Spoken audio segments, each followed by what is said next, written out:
Hey, this is Reverend Casey Carroll. I'm here in Venice. So while we're at the Louvre, and the Louvre series, we're talking about the spherod.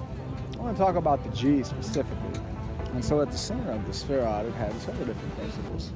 Geburah, strength, where we get Gabriel from. Chesed, where you have God's mercy. It's also faithfulness. When I think of Chesed, the most common way I look at it is when David talks about the faithfulness of the Lord. But it is Chesed God. It's the faithfulness of God, it's His mercies. What you end up seeing is that everywhere we talk about mercy, it lays forth this. But you end up seeing that. When you talk about judgment, Geburah was more than just from Gabriel with strength, it was also His judgment. So when you enter into judgment, you understand that in the Kabbalah there's two pillars, one of severity and one of mercy. So part of that severity came from Geburah. The other side of it, the pillar of mercy, came from that chesed. And so this also is showing that generally the way that the spherod is built up.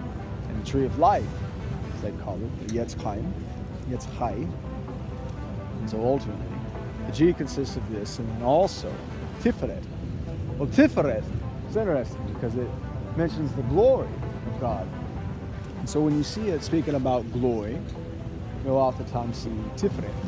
Sometimes you see Kabod, that's also for respect. And it was these three characteristics that were tied together. And they use the acrostic of the GE. And so, anytime that you're reading through the Zohar and you see them mentioning that, that's what it's mentioning, is that Chesed, Geburah, and Tiferet. And of course, you can go into what it ties into. Tiferet is connected into the Yesod, the foundation of the order. You have Netzah, it's tied down into the right of the tree, and then the Hod down into the left. Hod being on the same pillar of severity, and then on the pillar of mercy, finding Netzah. And so even the timelessness of His mercy built into that Netzah. And so underneath mercy, what you see is timelessness. It's an eternity. And so it's tied into it. And you can look above it.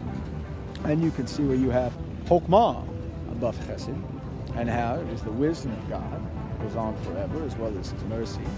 And then on the opposite side, looking from the pillar of mercy into the pillar of severity, is Binah. Binah is understanding.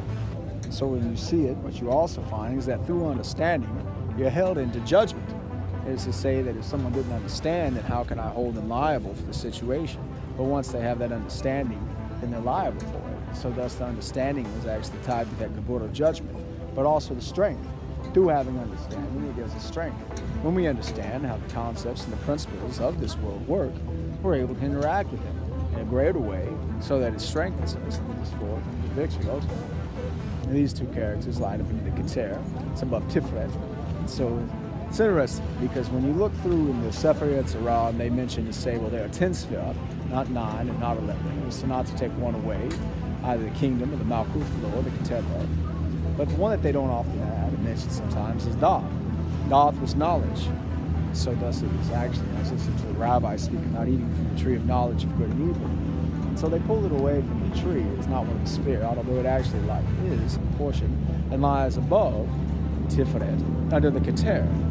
So even that knowledge guides forth under the crown, the King of God. And so when we look at the G, what we find is the heart of the sphere. It builds forth the principles of God's glory, of His mercy, of His strength and judgment. And we find that when we look further into it, that each one of the spherot is actually built with a spherot within itself. And so that this is the heart of it itself, and there also exists within it a G unto each spherot. It's kind of complicated. Generally, if you're talking to a Kabbalist and they mention the Zohar, ask them about the G, and they can tell you about the principles at God's heart. This is Reverend Casey Carroll from Venice, saying God bless, and just giving you a little insight into the G. See you.